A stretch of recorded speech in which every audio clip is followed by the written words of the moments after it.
Hi ಎಲ್ಲರಿಗೂ ನಮಸ್ಕಾರ. ನಾನು ನಿಮ್ಮ Ramya Daya. Welcome back to my YouTube channel. ಎಲ್ಲರೂ ಚೆನ್ನಾಗಿದ್ದೀರಾ ಅಂತ ಭಾವಿಸ್ತಾ ಇವತ್ತಿನ ವಿಡಿಯೋನ ಸ್ಟಾರ್ಟ್ ಮಾಡ್ತಾ ಇದ್ದೀನಿ.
ನಮ್ಮ ಅಮ್ಮ ಅಂತೂ 1 ಅವರ್ ಆದರೂ ಬೇಕೇ ಬೇಕು ಬಾಗಿಲು ತೊಳೆಯೋಕ್ಕೆ. ನಾವಂದ್ರೆ ಸುಮ್ಮನೆ ಬಾಗಿಲು ಸರಿಸಿ ಸುಮ್ಮನೆ ಆಗ್ಬಿಡ್ತೀವಿ. ನಮ್ಮ ಅಮ್ಮ ಎಲ್ಲ ಗಿಡ ಎಲ್ಲ ಕ್ಲೀನ್ ಮಾಡಿ ಗಿಡಕ್ಕೆಲ್ಲ ನೀರು ಹಾಕಿ ಆಮೇಲೆ ಬಾಗಿಲು ಸರಿಸುವಾಗ 1 ಅವರ್ ಬೇಕೇ ಬೇಕು. ನನ್ನ ಮಗ ಅಂತೂ ಸೈಕಲ್ ತುಳ್ಕೊಂಡು ನಮ್ಮ ಅಮ್ಮಂಗೆ ತೊಂದರೆ ಕೊಡ್ತಾನೆ ಇದ್ದ. ಮೊಮ್ಮಗಲ್ವಾ, ಏನೇ ತೊಂದರೆ ಕೊಟ್ಟು ಪ್ರೀತಿ ಜಾಸ್ತಿನೇ ಇರುತ್ತೆ ಮೊಮ್ಮಕ್ಕಳ ಮೇಲೆ. ಹೊರಗಡೆ ಒಂದು ಸ್ವಲ್ಪ ಸೌಂಡ್ ಇದೆ, ಬ್ಯಾಕ್ಗ್ರೌಂಡ್ ಸೌಂಡ್ ಬರುತ್ತೆ, ಸ್ವಲ್ಪ ಅಡ್ಜಸ್ಟ್ ಮಾಡ್ಕೊಳ್ಳಿ. ನಮ್ಮ ಚಾನಲ್ ನಿಮಗೆ ಇಷ್ಟ ಆಗಿದ್ದರೆ ಲೈಕ್ ಮಾಡಿ, ಶೇರ್ ಮಾಡಿ, ಸಬ್ಸ್ಕ್ರೈಬ್ ಮಾಡಿ. ಹೆಚ್ಚು ವಿಡಿಯೋಗಳನ್ನ ಅಪ್ಲೋಡ್ ಮಾಡ್ತೀನಿ. ಕಲ್ಲೆಲ್ಲ ತೊಳೆದಿತ್ತಾಯಿತು. ಮತ್ತು ಮುಂದ್ಗಡೆ ಸಗಣಿಯಿಂದ ಸಾರಿಸ್ಬೇಕಾಗಿತ್ತು, ಅದನ್ನು ನೀಟಾಗಿ ಸಾರಿಸಿ ಎಲ್ಲ ರೆಡಿ ಮಾಡ್ತು. ತುಂಬ ಟೈಮ್ ಆಗುತ್ತೆ ಬಾಗಿಲು ಸಾರಿಸುವಾಗ್ಲೇನ.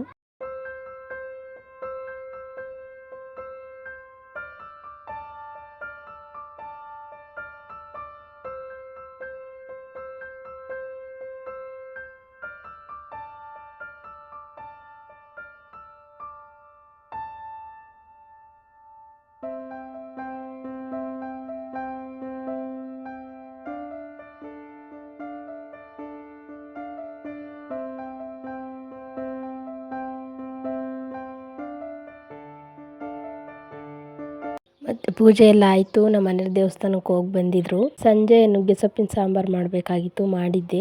ನಮ್ಮ ಅಮ್ಮ ತುಂಬ ಚೆನ್ನಾಗಿ ಅದನ್ನು ಸೊಪ್ಪು ಫ್ರೈ ಮಾಡಿದರು.